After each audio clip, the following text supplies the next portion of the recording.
Edward Thomas's tray table rattled as the Boeing 737 jolted through turbulence, the dim cabin lights casting shadows on his clenched fists. It was February 14th, 2024, and Edward, a 42-year-old black engineer from Chicago, was on United Airlines Flight 1423 from O'Hare to Atlanta, seat 12C aisle.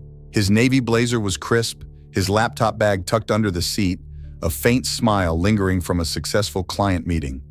He was heading to see his daughter, Nia, 16, for her debate team finals. But at 30,000 feet, trapped in a metal tube with 150 strangers, Edward was about to face a nightmare no preparation could diffuse. The trouble started before takeoff. Edward boarded early, priority status from years of business trips. He settled into 12C checking emails, when a white woman in her 50s, Karen Wilcox, stopped at his row. Her blonde hair was pulled tight, her designer purse clutched like a shield. "You're in my seat," she snapped, her voice loud enough to turn heads. Edward glanced at his boarding pass, then hers, handed over by her manicured hand. "Ma'am, this is 12C. Your seat's 12A by the window." He kept his tone calm, professional, but Karen's eyes narrowed. "I don't think so. You need to move. Now!" The cabin was half full, passengers shuffling bags, but Karen's voice cut through. "I'm not sitting next to you," she said, the word dripping with venom. Edward's jaw tightened. He'd heard that tone before, on trains, in boardrooms, at coffee shops, but never so raw, so public. "Ma'am, let's get the flight attendant," he said, raising a hand. Karen stepped back, her face flushing. "Don't touch me. I know people like you. You think you can just take what's mine?" A flight attendant, Jenna, mid-30s, white with a strained smile, approached. "What's the issue?" Karen spoke first, her voice shaking with rehearsed outrage. "This man stole my seat and now he's threatening me. I want him off this plane." Edward's heart pounded. "That's not true. I'm in my assigned seat. Here's my pass." He handed it over, but Jenna barely glanced at it, her eyes flicking between Karen's indignation and Edward's calm. "Sir, let's step to the galley to sort this out," Jenna said, her tone clipped. Edward's stomach sank. He knew that tone too, the one that assumed he was the problem. "Why me?" he asked, his voice steady but firm. "She's the one causing a scene." Karen clutched her purse tighter. "I'm not safe with him here. Do your job." Passengers stared, some whispering, others filming on phones. A white man in 11B muttered, "Just move him already." Edward stood, 6'1", his presence commanding but non-threatening. "I'm not going anywhere. I paid for this seat."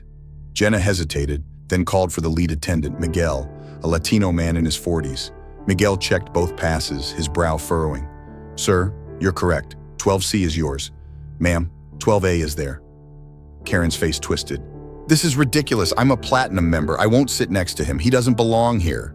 The word him landed like a slap, its meaning clear. Miguel's jaw tightened, but he said, "Ma'am, please take your seat or we'll need to involve security." Karen sat, huffing, but her muttering didn't stop. Unbelievable. They let anyone on these flights now. Edward tried to focus on his laptop, but her words burned. The plane taxied, the safety video droning, but Karen's voice carried. "I bet he's got something in that bag. You can't trust them." A white woman in 12D, Lisa, leaned over. "Ma'am, please stop. He's done nothing," Karen sneered. "Mind your own business." At cruising altitude, Edward's tray was down, his coffee steaming, when Karen stood, brushing past him to the lavatory. She accidentally knocked his cup, spilling it on his blazer. "Oops," she said, no apology in her eyes. Edward wiped it off, his hands shaking. He'd dealt with microaggressions, the pursed lips, the clutched purses, but this was overt, deliberate. He pressed the call button. Jenna arrived, her smile gone. "What now?" Edward explained, pointing to the stain. "She did this on purpose." Karen, back in her seat, laughed. "He's lying. He spilled it himself." "Typical." Jenna sighed. "Sir, I'll get you a napkin." Edward's voice rose just enough. "That's it? She's been harassing me since we boarded, and you're ignoring it." Passengers turned, phones up. Miguel appeared, his face tense. "Sir, lower your voice or we'll have to take action." Edward's chest tightened. "Action? She's the one attacking me?" Karen played the victim, tears welling. "He's scaring me. I want him moved." Miguel conferred with Jenna, then turned to Edward.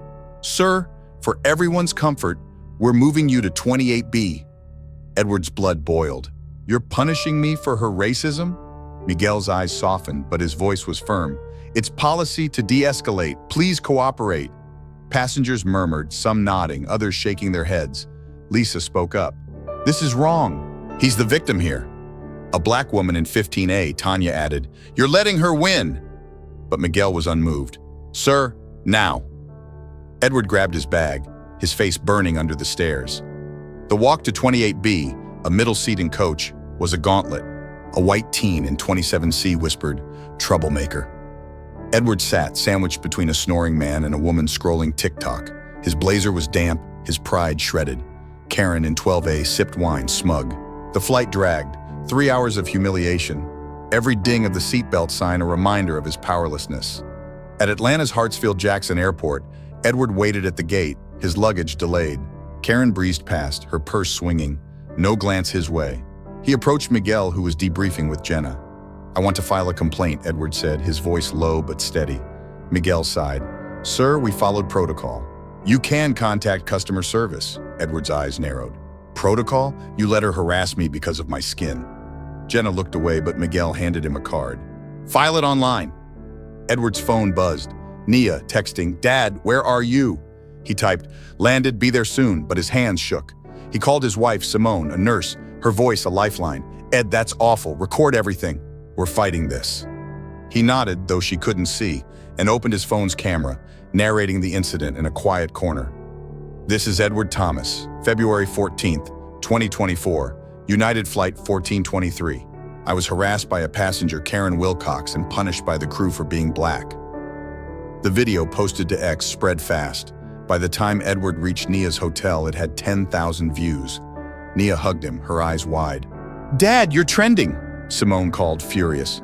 This is everywhere. We're getting a lawyer. Edward, exhausted, just wanted to sleep, but the internet didn't. Comments flooded. This is disgusting. United's a joke.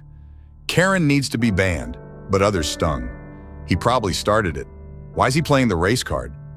By February 15th, the video hit 500,000 views. A local news outlet, WSB-TV, contacted Edward. He met their reporter, Aisha Carter, at a coffee shop, his blazer cleaned but his spirit raw. It wasn't just her, he told Aisha, his voice steady. The crew made it worse. They chose her side. Aisha's story aired that night, quoting United's statement. We take discrimination claims seriously and are investigating. No apology, no action. Karen's identity leaked online, her LinkedIn showing her as a real estate agent in Naperville, Illinois. Her firm dropped her by February 16th, citing conduct unbecoming. She posted a tearful X video claiming she felt threatened and wasn't racist. It backfired, her comments disabled under a wave of criticism. Edward didn't watch it. He was meeting Tanya, the passenger from 15A, who'd filmed Karen's rant.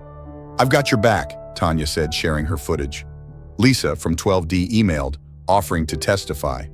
Edward hired a lawyer, Marcus Reed, a Chicago civil rights attorney. On February 20th, Marcus filed a lawsuit against United in federal court, alleging racial discrimination and emotional distress. The suit named Karen seeking damages for defamation. This isn't just about you, Marcus told Edward. It's about every black person who's been humiliated in public. The filing cited United's history, a 2017 NAACP advisory, lifted after promises of bias training, and recent lawsuits over black passengers removed for body odor or suspicious behavior. United's response was tepid. On February 25th, they offered Edward a $500 voucher, which he rejected. Marcus pushed for a public apology, crew retraining, and compensation. The airline stalled, their PR team citing ongoing litigation. Meanwhile, Edward's life unraveled. His firm, a tech consultancy, supported him, but clients hesitated, one canceling a contract, whispering about controversy. Nia faced bullying at school, kids calling her dad a troublemaker. Simone's shifts grew tense, co-workers avoiding her. The ex-backlash grew ugly. Trolls doxed Edward, his address leaked. On March 1st, a brick smashed his car's windshield, a note reading, "Stay in your place." He installed cameras, kept Nia home, his .38, now a bedside companion. Simone begged him to drop the suit. Ed, we're losing everything. But Edward couldn't. If I stop, she wins. They all do. The case gained traction. On March 10th, the NAACP contacted Marcus, offering support. Their statement, echoed by CBS News, warned United of a new travel advisory if decisive action wasn't taken. Protests hit O'Hare, 200 people chanting, "No hate in the skies." Edward spoke, his voice hoarse. "I just wanted to see my daughter. Instead, I got a target on my back." By April 5th, United settled. They paid Edward $150,000, issued a public apology, and fired Jenna and Miguel, citing failure to follow anti-discrimination protocols. Karen settled separately, paying $25,000, her career in ruins. Edward donated half to Mississippi Rising, Amos Bell's group, to fund youth programs. The victory was hollow. Nia's trust was fractured, Simone's warmth strained. Edward stopped flying, his frequent flyer miles untouched. On August 15th, 2024, Edward sat in Nia's debate finals, her voice fierce, arguing for equity. He clapped, tears in his eyes, but the cabin of Flight 1423 haunted him. Karen's sneer, Jenna's indifference, the stares. He spoke at a local church, Tanya and Lisa in the crowd. "They tried to break me," he said, "but I'm still here." His story lived on X, a warning, a call, a scar. Edward Thomas's fingers gripped the armrests of seat 14A, the window seat on Delta Flight 237 from Atlanta to New York, as the plane taxied through a drizzle on August 20th, 2024. At 42, the black engineer from Chicago was no stranger to the hum of jet engines or the weight of strangers' stares. But this flight, his first since the United Airlines nightmare 6 months ago, felt like stepping into a lion's den. His blazer was pressed, his laptop bag stowed, but his heart raced. He was heading to a tech conference, a chance to rebuild his career after the lawsuit that cost him clients and peace. His daughter, Nia, 16, had begged him not to fly. "Dad, what if it happens again?" Edward had forced a smile. "It won't, baby." He was wrong. The cabin of the Airbus A320 was packed, 180 passengers settling in for the 2-hour hop. Edward adjusted his noise-canceling headphones, trying to block the chatter, when a white man in his late 40s, Greg Harper, stopped at row 14. Greg's polo shirt strained over his gut, his face red from a pre-flight beer. He held a boarding pass, his eyes locking on Edward. "You're in my seat," he said, loud enough to draw glances. Edward's stomach knotted, the memory of Karen Wilcox's sneer flashing. He checked his pass, calm but firm. "This is 14A, sir. Yours might be 14B or C." Greg's lip curled. "I don't think so. I know who you are. You're that guy from the news, stirring up trouble." Edward's breath caught. His United lawsuit, viral X posts, and WSB TV coverage had made him a target. A black man who played the race card, as trolls put it. He kept his voice low. "I'm just trying to get to New York. Let's call the flight attendant." Greg leaned closer, his breath sour. "You don't belong in first class. People like you get handouts and ruin it for everyone." The word "people" was a blade, its meaning raw. Passengers turned, phones already out, the cabin a pressure cooker.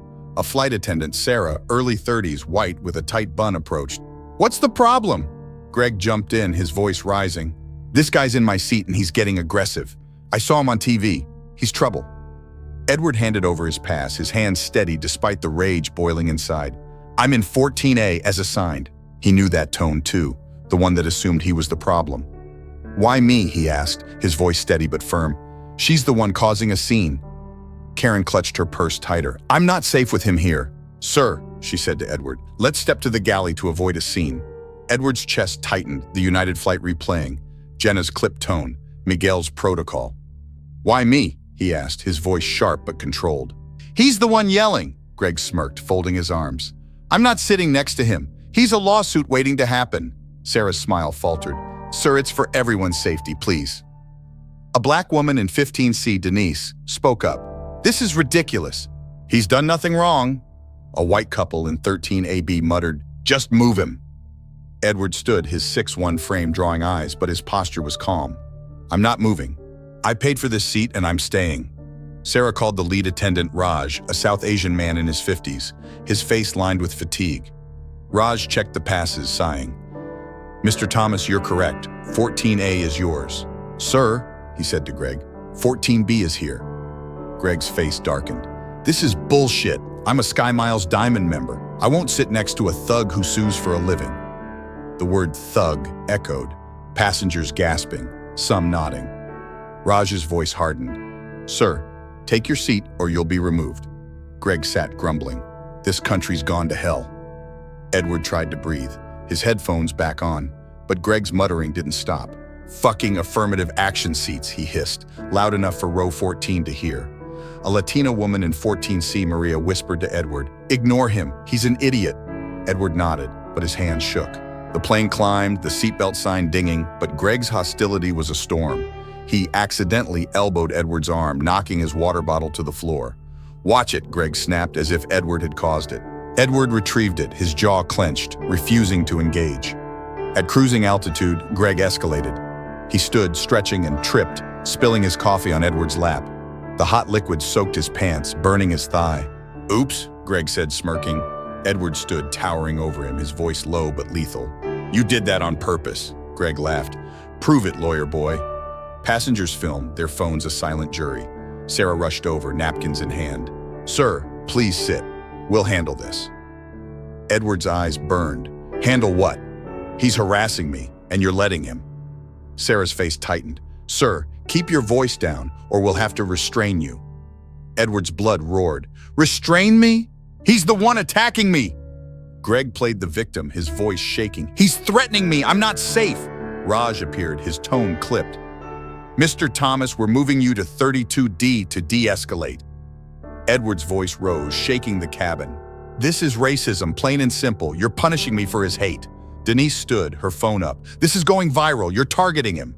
Maria joined. "Do your job right." But Raj was firm. "Sir, move or we'll divert the plane." The threat hit hard. Diverting meant delays, police, maybe handcuffs. Edward grabbed his bag, his face a mask of fury, and walked to 32D, a cramped middle seat in economy.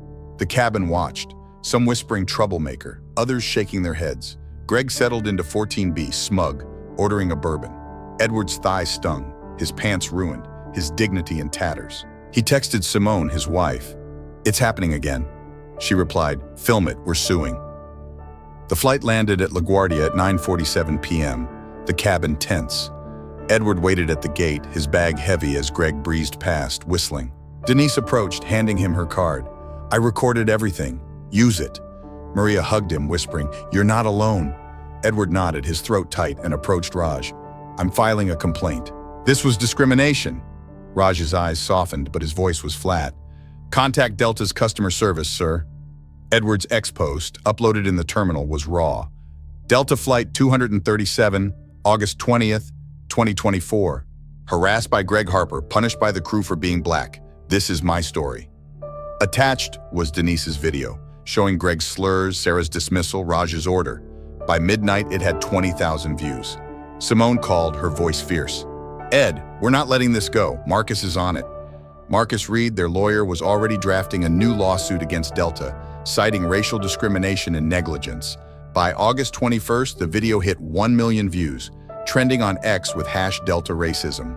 NBC News reached out, and Edward met their reporter, Jamal Harris, at a Manhattan hotel. "It's not just Greg," Edward said, his blazer hiding the coffee stain. "It's the system, the crew, the policies, the silence." The story aired that night, Delta's response a carbon copy of United's, "We're investigating and take these matters seriously." No apology. Greg's identity surfaced online, his LinkedIn revealing him as a financial advisor from Alpharetta, Georgia. His firm suspended him by August 22nd, his X account deleted after a flood of hate. He posted a video claiming he misspoke and felt unsafe, but it sank under backlash. Edward avoided it, focusing on Nia, who'd flown to New York to join him. "Dad, why do they hate us?" she asked, her debate trophy forgotten. Edward hugged her. No words left. The lawsuit filed on August 25th demanded $250,000, crew retraining, and a public apology. Marcus cited Delta's history, a 2020 incident where a black doctor was removed for suspicious behavior, and a 2022 case of a black family harassed for smelling. Delta offered a $1,000 voucher, which Edward refused. His firm lost another client, whispers of too much drama. Nia's school bullying worsened, kids sharing Greg's video. Simone's coworkers distanced her, one muttering, "Her husband's always suing." The harassment escalated. On September 1st, Edward's car was keyed. N******* scratched into the hood. He moved his family to a new apartment, cameras everywhere. Simone, exhausted, pleaded, "Ed, drop it. We're drowning." Edward's eyes burned. "I can't. This is bigger than us." The NAACP renewed their Delta warning on September 10th, joined by the ACLU. Protests hit Atlanta's airport, 500 chanting, "No justice, no flights." Edward spoke, his voice breaking. "I'm tired, but I won't shut up." Delta's internal review leaked on October 5th, revealing Sarah and Raj had skipped bias training, citing scheduling conflicts. The airline fired them, but Edward's trust was gone. On October 15th, he flew again.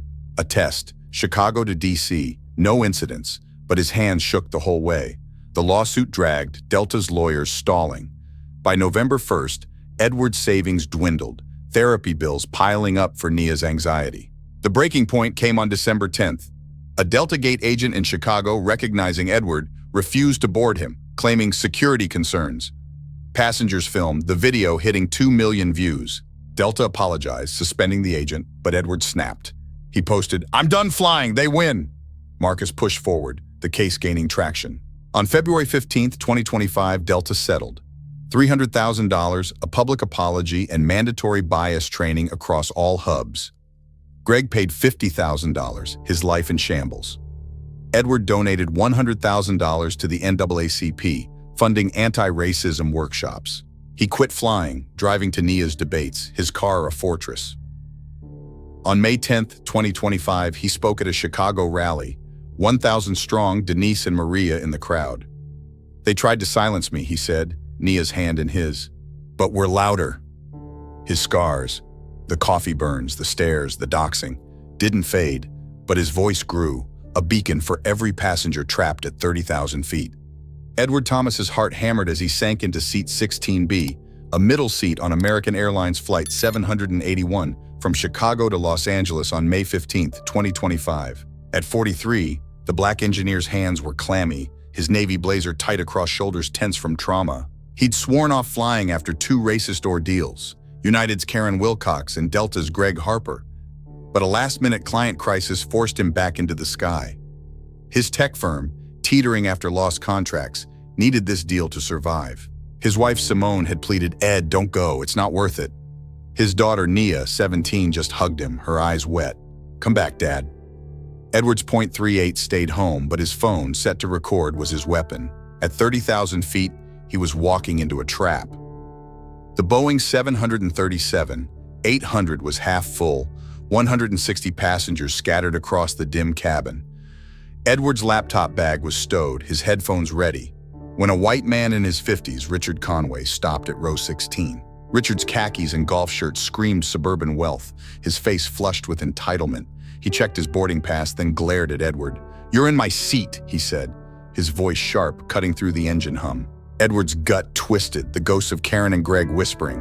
He pulled out his pass, his tone measured. "This is 16B, sir. Check with the crew." Richard's eyes narrowed. "I know you. You're that ex-guy suing airlines for attention. Get up." Edward's pulse spiked. His lawsuits against United and Delta, viral videos, and NAACP-backed protests had painted a target on his back. "I'm staying," he said, his voice low but firm. "Call the flight attendant." Richard leaned in, his cologne sharp. "People like you don't belong here. You're a danger to everyone." The slur was unspoken, but its weight was crushing. Passengers turned, phones already out, the cabin a powder keg. A black teen in 17A, Jamal whispered, "Stay cool, man." Edward nodded, but his fist clenched. A flight attendant, Emily, white, late 20s, with a nervous smile approached. "What's going on?" Richard spoke first, his voice booming. "This man's in my seat, and he's threatening me. He's that lawsuit guy. Check his record." Edward handed over his pass, his hand steady despite the fire inside. 16B as assigned. He's mistaken. Emily scanned both passes, her fingers twitching. "Sir," she said to Edward, "let's move you to the galley to sort this." Edward's jaw tightened. "Why me? He's the one causing a scene." Richard smirked. "I'm not sitting next to a troublemaker. Do your job." Emily's face paled, but she doubled down. "Sir, it's for safety. Please." A Latina woman in 16C, Sophia, stood. "This is wrong. He's in his seat." A white man in 15B muttered, "Just kick him off." Edward's voice rose, shaking. "You're targeting me because I'm black." "This is the 3rd time." Passengers gasped, phones filming. The lead attendant, David, a white man in his 60s, arrived, his face stern. "Mr. Thomas, you're correct. 16B is yours." "Sir," he said to Richard, "16A is yours." Richard's face twisted. "I'm a million-miler. I won't sit next to him. He's a thug." The word thug detonated, passengers murmuring, some nodding. David's tone hardened. "Sir, sit, or you're off." Richard sat, muttering, "This is why planes aren't safe anymore." Edward tried to breathe, his headphones on, but Richard's hostility was a live wire. "Fucking race baiter," Richard hissed, loud enough for row 16 to hear. Sophia whispered, "He's disgusting." Edward nodded, but his hand shook, the United and Delta scars raw. At cruising altitude, Richard escalated. He stood, stretching, and accidentally shoved Edward's tray, spilling his soda across his blazer and lap. The cold liquid soaked through, chilling his skin. "Watch where you put your stuff," Richard snapped, smirking. Edward stood, his 6'1" frame looming, his voice lethal. "You did that on purpose," Richard laughed. "Cry to your lawyer, buddy." Emily rushed over, her voice sharp. "Sir, sit down or we'll restrain you." Edward's blood boiled. "He's harassing me and you're blaming me?" David appeared, his face grim. "Mr. Thomas, we're moving you to 34C to avoid further issues." Edward's voice roared, shaking the cabin. "This is discrimination." "You're letting his racism win." Jamal stood, filming. "This is bullshit." Sophia joined. "You're cowards." But David was unmoved. "Sir, move, or we'll divert to Denver." The threat was a hammer. Diversion meant police, headlines, maybe jail.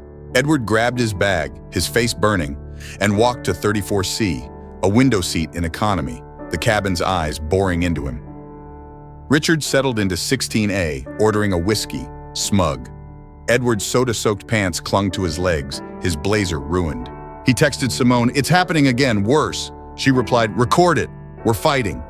The flight dragged, 2 hours of humiliation, every turbulence jolt a reminder of his powerlessness. Richard's laugh carried from first class, a knife in Edward's chest. Jamal slipped him a note. "Got it all on video, stay strong." Edward nodded, his throat tight, but despair crept in. At LAX, Edward waited at the gate, his luggage delayed, as Richard strutted past, golf bag in tow. Edward approached David, his voice low. "I'm filing a complaint. This was racism, and you enabled it." David sighed, handing him a card. "File online, sir." Edward's phone buzzed. Nia texting. "Dad, you okay?" He typed, "Landed, I'm fine," a lie that hurt. He called Marcus Reed, his lawyer, who was livid. "Another one? We're suing American. Get every witness." Edward's ex-post, uploaded in the terminal, was raw. American Airlines Flight 781, May 15, 2025, harassed by Richard Conway, punished by the crew for being black. Third time. He attached Jamal's video showing Richard's slurs, Emily's bias, David's order. By midnight, it had 50,000 views, trending with #American racism. Simone called, her voice shaking. "Ed, this is killing us, but we're with you." Marcus filed a lawsuit against American on May 20th, alleging racial discrimination, assault, the soda spill, and emotional distress, seeking $500,000 in systemic reforms. The video hit 2 million views by May 21st, picked up by CNN. Edward met their reporter, Lisa Wong, at a downtown LA hotel, his blazer cleaned, but his spirit frayed.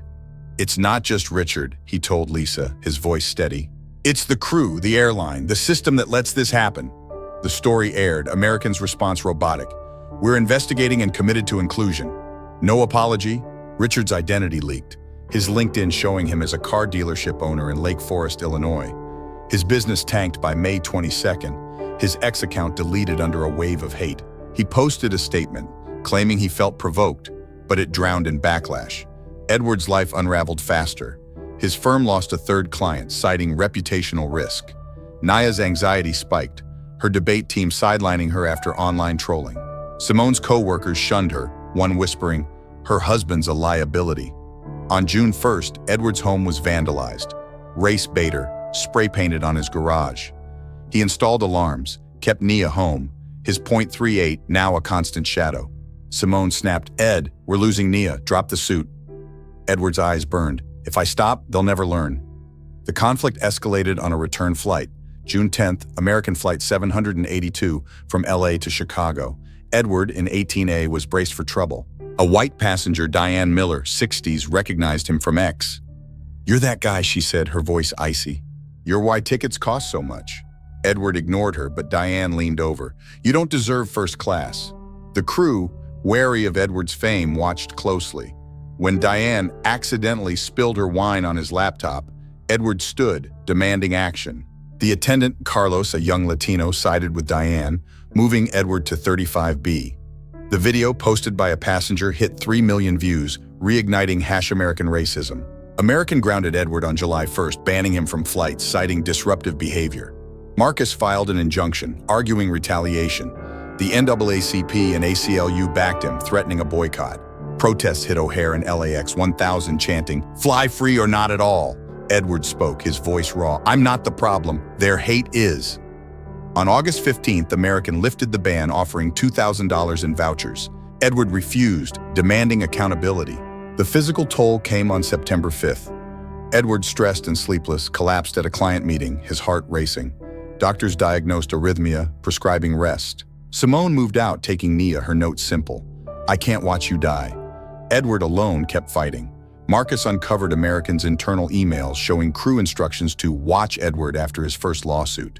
The leak, published by the Washington Post on October 1st, forced American CEO to testify before Congress, admitting systemic failures. The final blow was personal.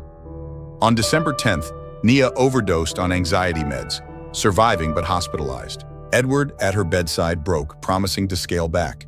The lawsuit settled on February 15th, 2026, $750,000, a public apology, and a new anti-bias protocol named Thomas Policy. Richard paid $75,000, his dealership bankrupt.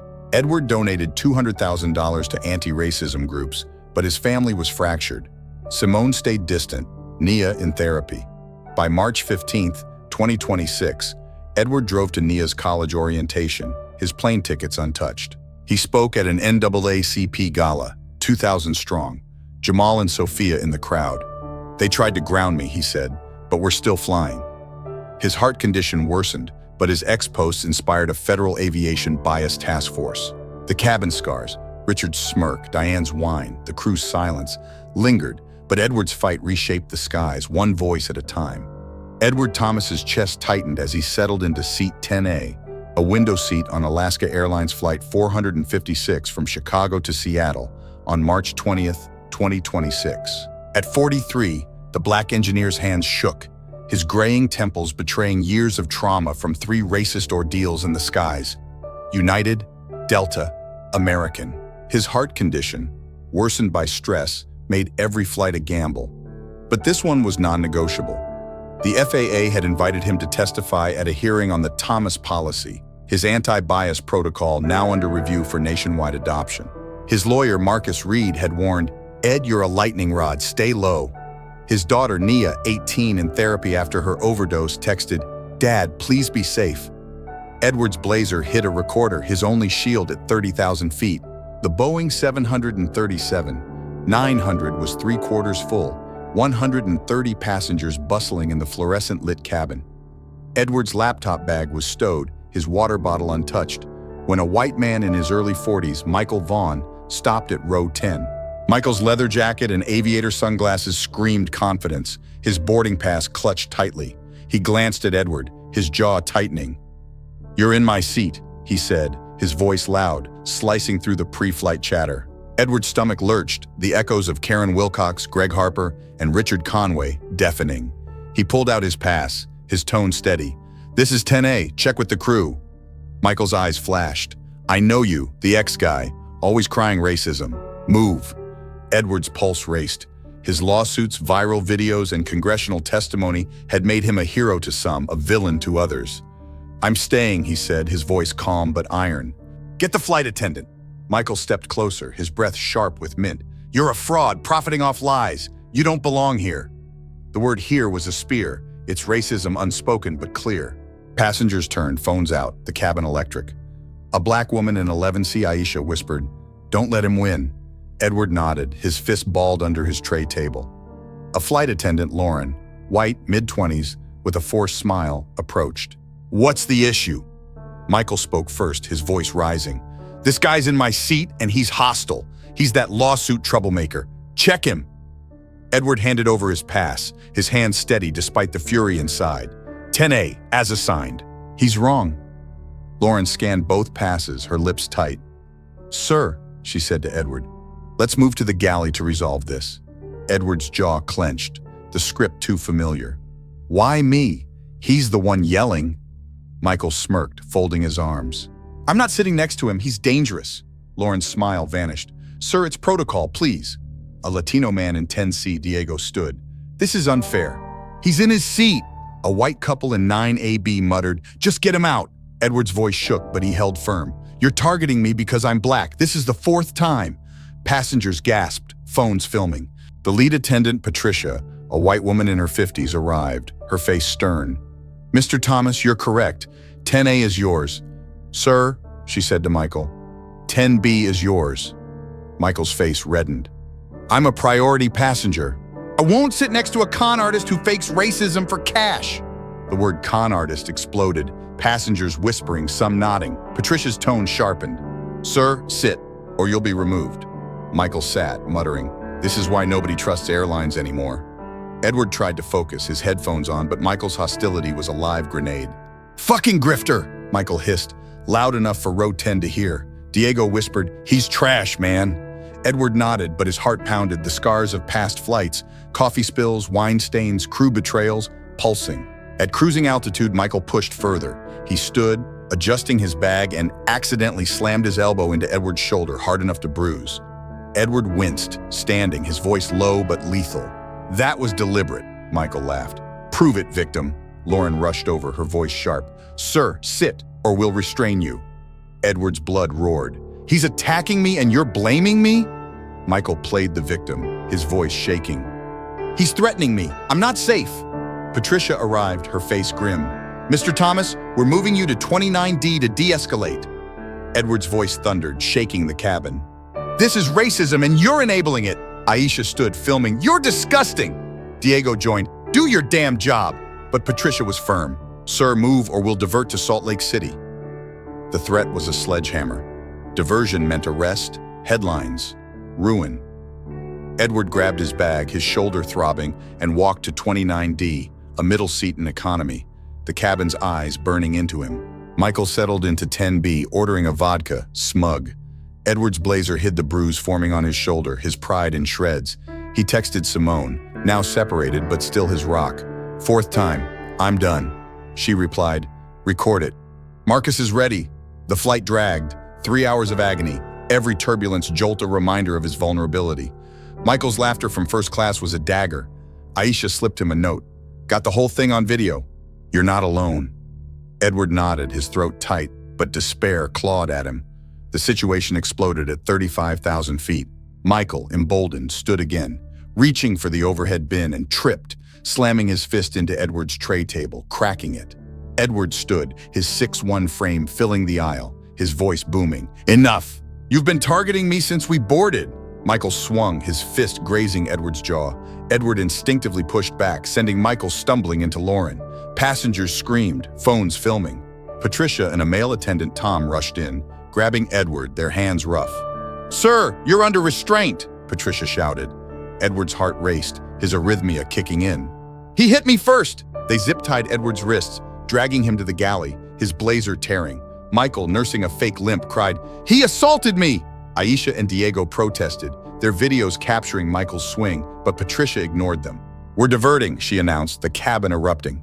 The plane landed in Salt Lake City at 2:17 a.m., police boarding. Edward, zip ties cutting his wrists, was escorted off, Michael playing victim. Aisha and Diego followed, shouting, He's innocent! At the airport, Edward was detained, his heart condition ignored despite his pleas. Marcus, alerted by Simone, flew in, securing his release by dawn. Charges against Edward, assault and disorderly conduct, were dropped after Aisha's video went viral, hitting 5 million views by March 21st with #AlaskaRacism. Michael was charged with assault, but released on bail, his X account spewing, I was defending myself from a known agitator. Edward's post, raw and shaky, detailed the flight. Alaska Airlines, March 20th, 2026. Attacked by Michael Vaughn, restrained for being black, 4th time. The video hit 10 million views by March 22nd, CNN and MSNBC covering it. Edward met their reporter, Sarah Kim, in Seattle, his arm in a sling from the restraint. "It's not just Michael," he said, his voice breaking. "It's the crew, the airline, the system that assumes I'm the threat." Alaska's statement was hollow. "We're investigating and prioritize passenger safety." Michael's identity leaked, his tech startup in Evanston, Illinois, collapsing by March 23rd, his investors fleeing. He posted a tearful apology claiming stress, but it sank under outrage. Edward's lawsuit, filed on March 25th, demanded $1 million, crew termination, and FAA-mandated reforms. Marcus cited Alaska's history, a 2023 case of a black passenger removed for suspicious luggage, and a 2024 incident of a black family harassed for loud talking. Alaska offered $5,000 in vouchers, which Edward rejected. His firm fired him, citing unresolvable conflicts. Nia, now at college, distanced herself, texting, "Dad, I can't keep doing this." Simone, living separately, stopped calling. The harassment intensified. On April 1st, Edward's apartment was broken into, N******** fraud scrawled on the walls. He moved to a safe house, his .38 a constant companion. The NAACP and ACLU escalated their Alaska boycott, protests hitting Seattle-Tacoma Airport, 2,000 chanting, "No skies for hate." Edward spoke, his voice hoarse. "I'm fighting for every black passenger who's been silenced." Alaska's internal review, leaked on May 5th, showed Patricia had ignored bias training, and Tom had a history of passenger complaints. Both were suspended, but Edward's trust was shattered. On June 10th, he flew again. Chicago to DC, no incidents, but his heart monitor beeped, his arrhythmia worsening, the lawsuit dragged, Alaska's lawyers delaying. By July 1st, Edward's savings were gone, medical bills soaring. The breaking point came on August 15th. Nia, overwhelmed, cut contact, her note reading, "I love you, Dad, but I need peace." Edward alone collapsed, hospitalized for a heart episode. Marcus pushed the lawsuit, uncovering Alaska's emails ordering crew to monitor Edward post-Delta. The leak, published by the New York Times on September 1st, forced Alaska's CEO to resign. The final twist hit on November 10th. Michael, out on bail, confronted Edward at a Chicago hotel, shoving him, shouting, "You ruined me!" Security intervened, but Edward's heart gave out, requiring emergency surgery. He survived, barely. The lawsuit settled on January 15th, 2027. $1.5 million, a public apology, and the Thomas policy mandated across U.S. airlines. Michael was sentenced to 3 years for assault. Edward donated $500,000 to civil rights groups, but his family was gone. By March 1st, 2027, Edward lived quietly, driving to Nia's college visits, his heart fragile. He spoke at an FAA summit, 3,000 strong, Aisha and Diego clapping. "They tried to break me," he said, "but we changed the skies."